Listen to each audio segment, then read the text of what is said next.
Assalamualaikum warahmatullahi wabarakatuh. Nama saya Ipad Muhammad Fadilah, kelas 2A Pendidikan Bahasa Arab, nomor NIM 2281020006. Sini saya akan menerangkan tentang proses morfologis. Pembentukan kata dalam sebuah bahasa. Kata merupakan istilah teknis dalam bahasa linguistik, di samping istilah biasa secara umum. Dalam linguistik ada banyak istilah yang berkaitan dengan kata, yaitu morfem bebas, leksem, kata, entry, dan lema. Sekilas istilah-istilah tersebut merupakan istilah yang digunakan dalam keilmuan berbeda, walaupun terkadang dipandang sama karena sama-sama disebut sebagai kata, karena memiliki kemiripan karakteristiknya, tapi tidak bisa dipertukarkan.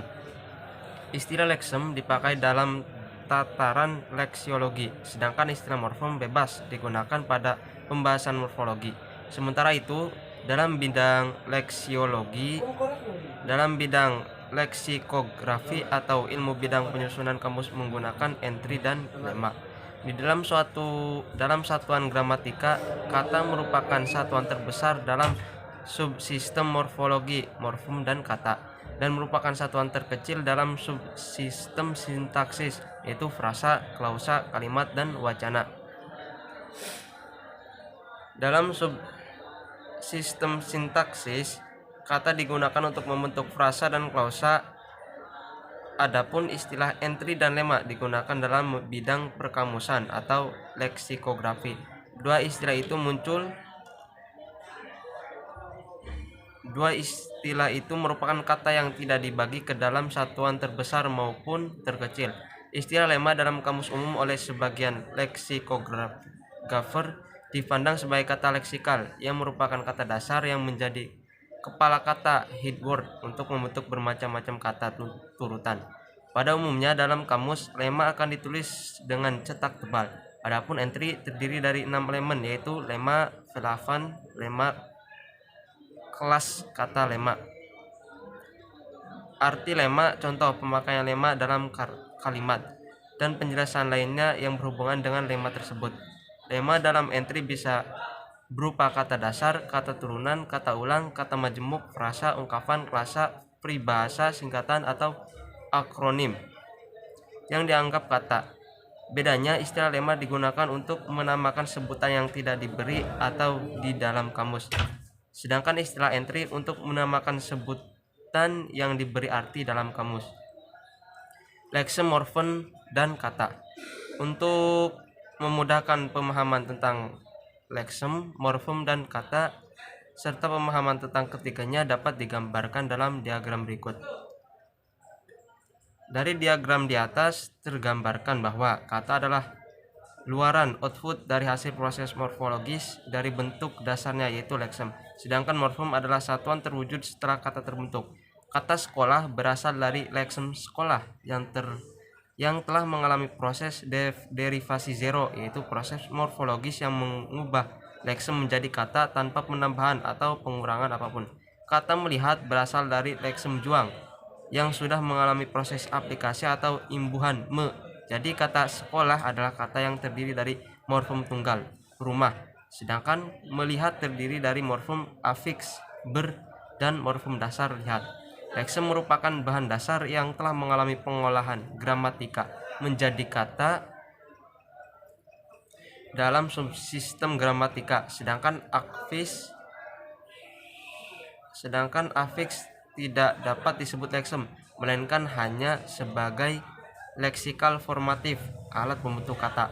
Sebagai input dalam proses morfologis, leksem tidak hanya berubah bentuknya, tetapi juga memperoleh makna baru yang disebut, melainkan hanya sebagai leksikal formatif, alat pembentuk kata. Sebagai input dalam proses memperoleh makna baru yang disebut makna gramatika, sedangkan makna semula yaitu makna leksikal sedikit banyak tidak berubah. Adapun output yang berupa kata merupakan suatu kesatuan yang dapat dianalisis atas komponen-komponen yang disebut morfem.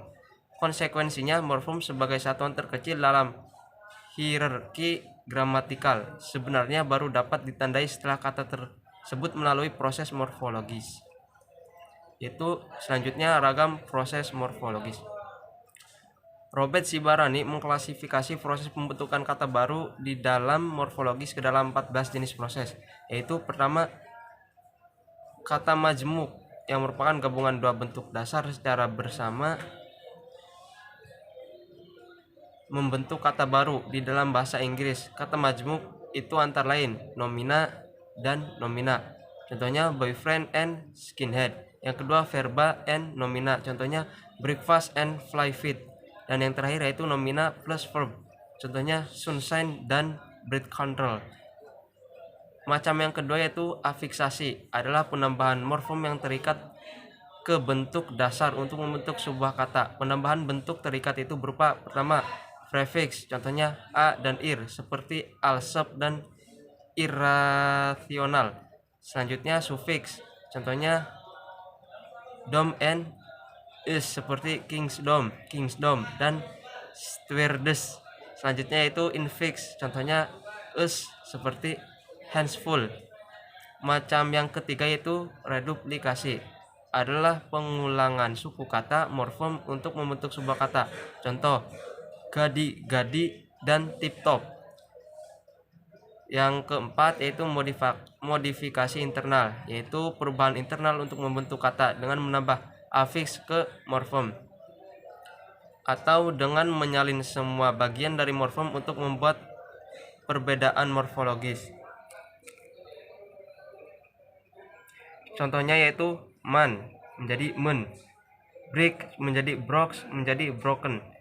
Yang kelima itu suplesi, adalah suatu ketidakmungkinan yang dapat dijadikan aturan umum atau hubungan yang teratur antara bentuk dasar dan kata derivasinya. Misalnya good menjadi better, terus best. Selanjutnya itu bad, worse, and worse. Dan yang keenam yaitu akronim, adalah suatu kependekan yang berupa gabungan huruf atau suku kata atau bagian lain yang ditulis dan dilafalkan sebagai kata yang sesuai dengan pola fonotaktik bahasa yang bersangkutan. Contohnya itu radar atau radio detection and ranking, dan bimas, bimbingan masyarakat. Dan yang ke-7 yaitu back formation, yaitu penghapusan afiks dari kata yang ada untuk membentuk kata baru. Contohnya itu editor menjadi edit, donation menjadi donates. Selanjutnya yaitu blending, yaitu menggabungkan dua kata atau lebih untuk membentuk satu kata. Misalnya brunch menjadi breakfast and lunch, telex menjadi telex printer and exchange. Dan yang kesembilan itu clipping, yaitu pengambilan suku kata khusus dalam kata yang selanjutnya dianggap sebagai kata baru. Contohnya pop atau popular musik, microphone. Yang ke-10 yaitu connect, yaitu pembentukan kata yang tidak kelihatan prosesnya. Misalnya kata Xerox, Kodak, Action, Snuff, and Nylon. Dan yang ke-11 yaitu konversi, yaitu proses pembentukan kata dari sebuah bentuk dasar berkategori tertentu menjadi kata berkategori lain tanpa mengubah bentuk fisik dari bentuk dasar tersebut. Misalnya bentuk laug, run, dan bui bisa dikategorikan sebagai nomina dan verba, sementara bentuk dirty, lower, dan better bisa dikategorikan sebagai adjective and verb.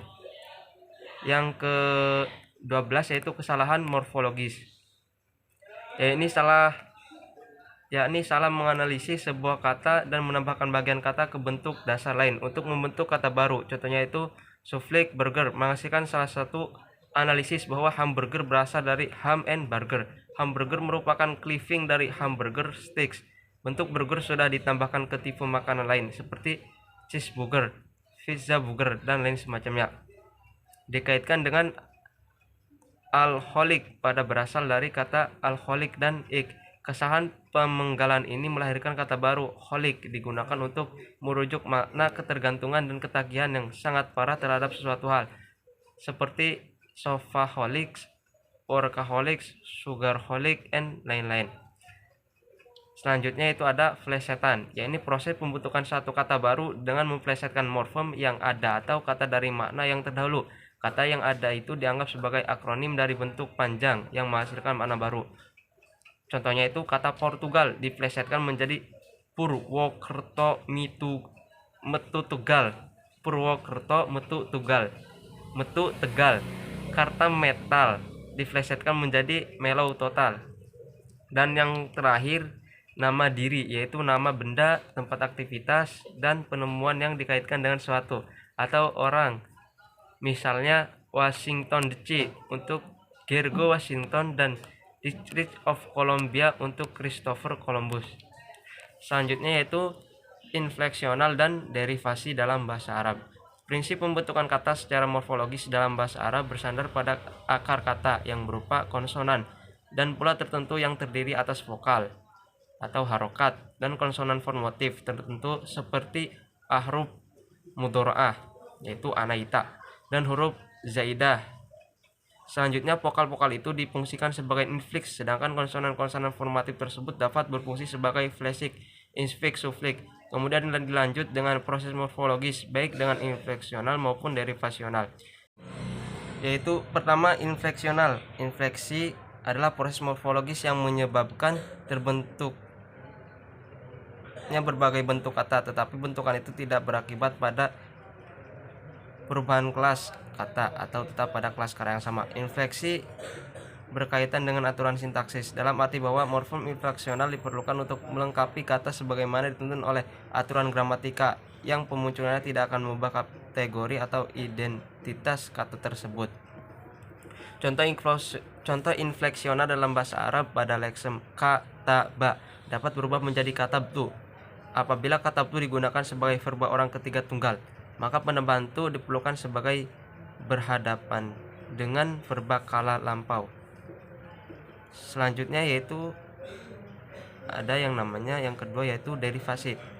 Menurut James R. Hurford, Brendan Hesley, dan Michael Besmeiz dalam buku mereka Semantics Course Book bahwa proses morfologi derivasional tidak hanya terdiri dari satu proses, tetapi tiga proses yang terjadi secara simultan, yaitu proses morfologis, proses sintaksis, dan yang terakhir proses semantis. Proses morfologis mengubah bentuk kata dasar melalui afiksasi. Proses sintaksis mengubah kelas kata dasar, misalnya dari verba menjadi nomina, dan proses semantis menghasilkan makna leksikal, leksem baru. Hubungan antara proses morfologis sintaksis. Mungkin cuma segitu yang bisa saya sampaikan tentang proses morfologis. Terima kasih. Assalamualaikum warahmatullahi wabarakatuh.